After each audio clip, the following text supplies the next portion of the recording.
Oh dear. Hi. What a night I had.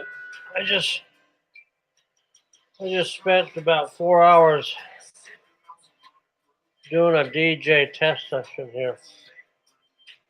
In my other my other office room here. It went pretty well. Just having some cookies and some juice. So we got one family coming for Christmas, and that's about it. I mean, nobody's doing anything around the country for events or parties or nothing. No dances, bands anywhere.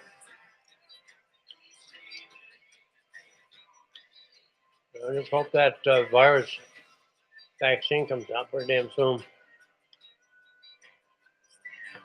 It's killing my business. It's killing everybody else's too. Unbelievable. So, had a good session tonight. Start off with a new album of AC/DC. It's a good album. Good music. And then we went to some rock. Then we switched over to easy listening. Then country.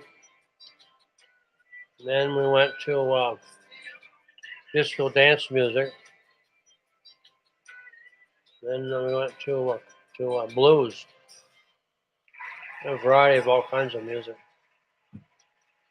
Trying to get a feel for what that family that's going to stay here for a while, what they want for entertainment,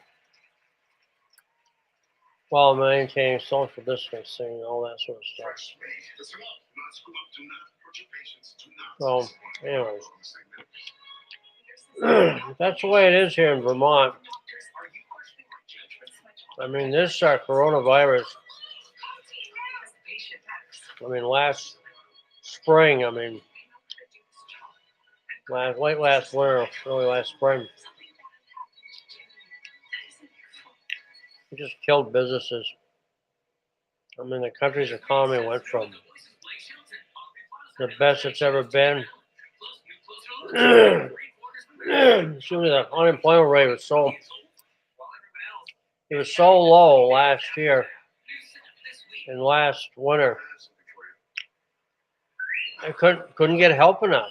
I mean, a lot of people that were working here, it's just in other places I know of, were working double and triple shifts because, I mean, even the owners of some of the businesses I know here in town, they were working. They really don't have to, but they work. It's unbelievable. Unemployment was less than it was like 1.1% in Vermont. Almost it got down to 1% in I don't have TV. Television shut off. What the hell happened there? I have to check that out. Jeez, that ain't good. Maybe the power went off somewhere. I don't know. But one time in, I think it was in August last summer. It was less than 1% in Vermont. That's unheard of. Never been that low before. And everybody said Trump wasn't a good president. Oh, all kinds of things. Well, I'm gonna have a little bite to eat, some juice, watch a little TV, and I'm going to bed. There goes back on again. What's the hell happened? Well, we get ghosts in this friggin' place. The place is haunted. I've seen them here. I've seen these ghosts walk by.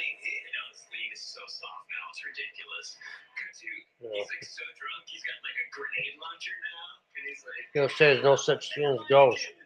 There are. They're around. You know what they are? Some of them are angels from God. They really are. I believe it. And I'll tell you what happened last Christmas. And this is no bullshit. This is real. We've had a family that comes here every year for Christmas. It's kind of a sad story. Bear with me.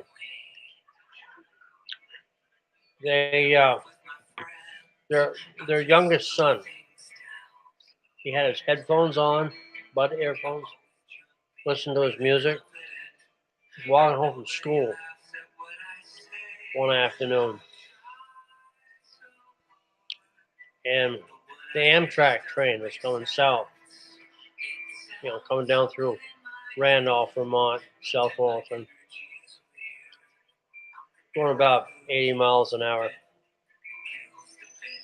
Comes to this road crossing. He stepped on that road crossing. Okay. So there you go. So that family, they can't be home for Christmas. They have to be here, and they're welcome here. I've done everything I can to treat them right, make them feel welcome, and they've appreciated it. That's one reason why they keep coming back, because of me. I go out of my way to make the guests here feel as welcome as they possibly can. And it's and a good thing about those people is that they're drug and alcohol counselors. And I'm a recovering alcoholic. I drank for a lot of years. I quit 11 years ago. And I'd been dry when they first started coming here, I've been dry for I guess about probably 4 or 5 years. And their recovery stories of them, their own experiences is pretty amazing. That first year that I had Christmas with them here, they wanted me to come and join. I didn't really want them because they're guests, so they insisted. And we shared some stories, and we both cried and prayed, and it was a little tough for both of us. And so I struggle with alcoholism every day. I mean, we got 4 bars here where I work, plus the golf course across the street, and it's hard. For people in my situation, so I live alone here. I don't have any family around here. I have family they're up north, but they don't come. They don't come around very often. They care, but they got their own lives. I don't blame them for not coming around. It doesn't bother me really. But it's, for people in my position, they're recovering alcoholics, the holidays are a really, really hard time of the year. It's hard for a lot of people. It really is. And most of you people out there in video land, you don't think about stuff like that, You're thinking about the happy times, get together with families, have a few drinks around the Christmas tree, and go from house to house, and party to party and stuff like that. It's family time, But it's also a hard time too, because there's a lot of loneliness and hardship, and some families break up because of the holidays. Uh, it, it alcohol is it's a drug, and it causes a lot of problems. Um, and sometimes, a lot of people can control it. I thought I could control it. I couldn't. I drank heavy, and I started drinking real heavy because after my mom passed on in '98, oh man, I was drunk every day, literally. Oh yeah, I'd go through. I think I was going through maybe like a 12 pack a day, 12 pack of beer a day. It's a lot of beer. I was spending probably, roughly $25 a day on booze.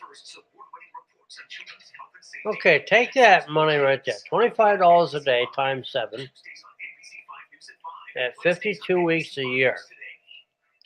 Take all that money there that you saved up. Okay, you get 12 months of the year. You get $25 times 365, roughly. Multiply that by 10. That's a big chunk of change. That's a down payment on a house, and that's what I was spending. So now I don't drink, and I don't miss it. But it's still hard, every once in a while, it'll start to hurt, but I try not to let it bother me. But I'll tell you something that happened last Christmas with that family. I was going to mention that, I forgot to mention. I just had dinner with them at noontime. I told my friend, I'm going to go up to my room and get on my radio. I got my ham radio up there. I go up there and talk to some people around the world. Okay. I go inside my room. There's an odor of perfume in there. And that perfume was my mom's favorite perfume. I swear on a stack of Bibles. Absolutely. It was there, and it was real. I checked the other rooms in case somebody was in there. No odor, nothing. It was all in my room. And I kept smelling that perfume. I sat there and I fucking cried. I was so taken by it. Mom was there. She was. And I said, Mom, I really miss you. I miss you so much. I wish you was here. And I know you're here. I said, come back anytime. March came. 1st of March. And last year, around March. Now, I don't smoke. I've never smoked. The hotel is a non-smoking place. And I'm not allowed here at all. The time we had a few guests around, not very many. It was very few. It was around town meeting time. Not many people around that time that week. I go in my room after dinner, about 8 o'clock, and there's a wicked odor of cigarette smoke. It's disgusting. I want to puke. It's so bad. So I get out my ozonator and I plug that in. I get this little bottle of air freshener. It's about that big. Run it. Take right care of it. Put the ozonator on. Let it sit there for a couple hours. I go back in after watching TV down in the bar. I come back up in my room.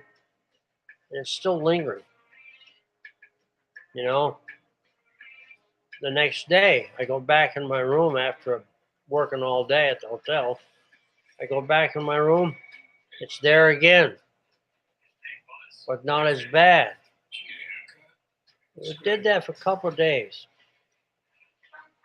My parents smoked when they were around, but my mom, she quit smoking about 10 years ago. She passed on. Too late anyway. Damage is already done. Once that smoke, nicotine gets down your lungs, it's never going to come out. It's a matter of time before it's some damage. So, anyway, that's my story. I mean, this video is not to make you upset or make you feel bad. I'm just telling you how it is. You know, I'm all alone here at the hotel. I'm the only here one right now. Me and the ghost and God. And good thing is this last summer, on the 19th of July, I got baptized. Right here in the lake. They're dunking right in the lake. There's a funny story behind that, too. This will make you chuckle. These guys come up from down below. It's called the Men's Advance here. They've been coming here for 30 years. Part of it was the full gospel, businessman's full gospel association. It's called the Men's Advance. A bunch of men go up here and they praise the Lord. They have their sermons, readings, workshops, and everything else. Good time in it. I got to know a couple of the guys real well. And last January, they were up here. I said, you know, I really haven't been really baptized. Not full submersion. And I need to do that. Okay, we can do that. Sure. So they came up in July. The hottest friggin' day of the year. It was almost 100 degrees. Oh, it was hot. Wicked hot. So we went up to the west side of the lake here. We go out there by the lake. And Pastor Rick, there's two pastors there, Pastor Rick and Pastor Tom. Tom's from Keene, New Hampshire, and the other pastor's from Bellows Falls. Pastor Rick's got one of these digital cameras, and there's a lady sitting on the steps of one of the little cabins there by the camps. So, and he asked her if she'd take some pictures of the ceremony. She said, sure. Oh, you. She was a hot one. She was a hot one. No, I won't go into detail. I'll tell you, she'd make a freight train go up a dirt road and glare ice. Anyway, so, I mean, I'm there half naked, and they do a little ceremony. Down the water I go, back up. Oh, 98 degrees outside, and that water is like 70. Oh, was that good. That was the best dunking I had ever had. Like, can we do it again? I said, sure. Oh, that felt good. Holy shit, that felt good. I said, if that's the way that feels up in heaven, I'm ready to go now. They're all looking at me. Don't rush things. I said, no, I ain't gonna rush things. Not yet. So I got the pictures all taken care of. The lady, she she says, "Oh, hi, Clydo." She says, "Nice to see you again."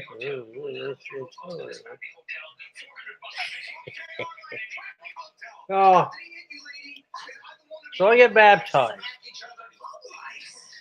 and let me tell you something. He said your life's going to change once you're baptized. But God, it has. Actually, it has. A lot of good things have happened. And I'll tell you all some of the things that happened. People started coming to me for golf lessons. That's never happened before. Oh yeah, I had quite a few people, and I got asked to be on the assistant golf coach at the local high school's golf team. I got asked to do that again. Somebody's here. Just heard the footsteps.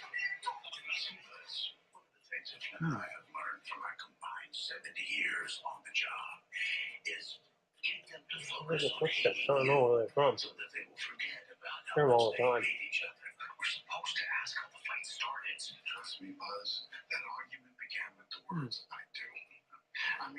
There might be Ty or somebody or Bodie walking around the hotel. They're home on break on college vacation. But it might be down in the workout room or something. I don't know. So those things that happen. A lot of nice things that happen too. A lot of people been treating me a lot different. That's good too. That was damn kind. So, anyways, once you people know, if you haven't been baptized yet, get baptized. It will change your life. Well, I'm the proof of that. I mean, it won't hurt you bad. Just go see a pastor. You want to get baptized. You know, wait till a nice summer day and get dunked in the lake. Hey, good way to do it. No problem. Because it will change your life. It did me. I probably don't act it, but did.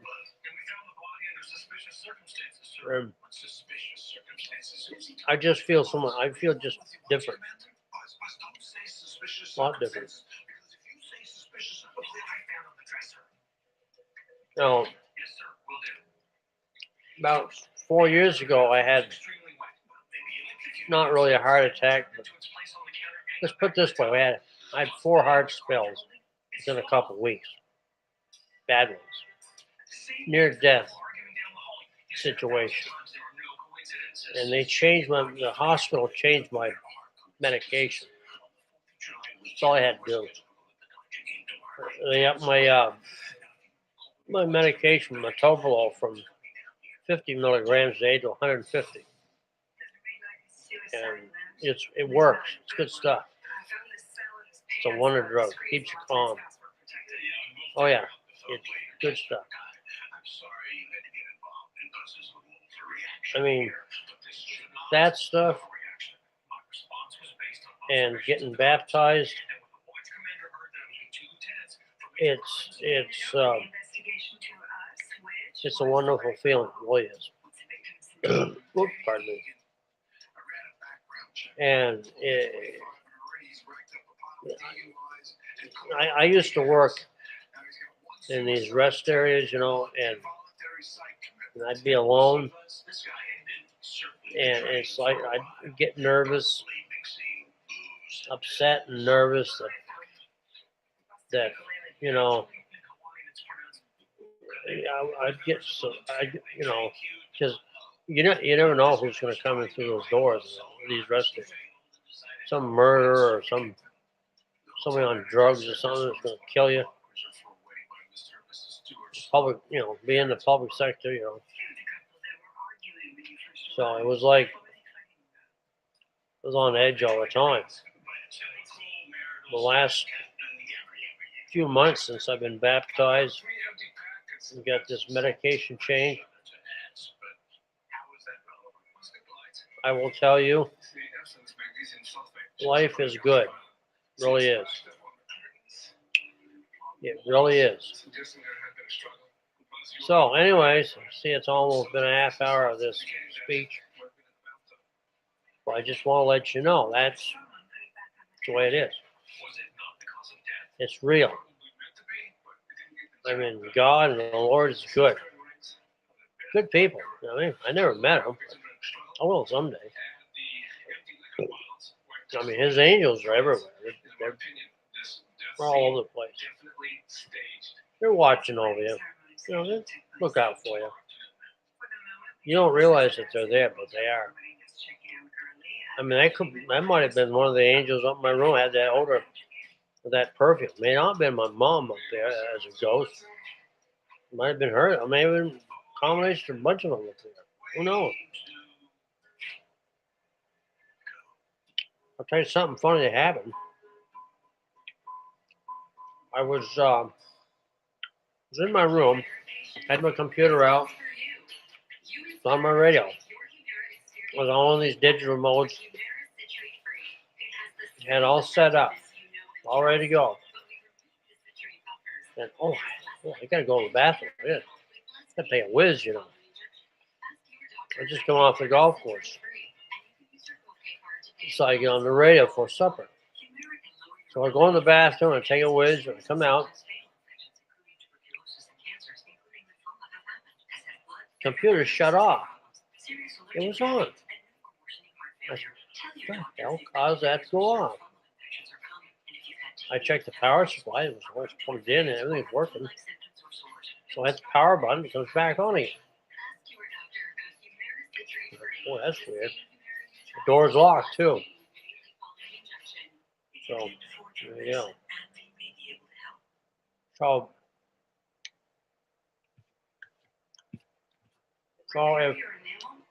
So weird things start happening to you,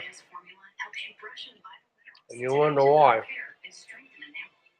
It's a sign that things are going to happen. If you haven't been baptized yet, you better do it. It's really for your own good. So anyways, you have a good evening. We'll see you next time. Bye.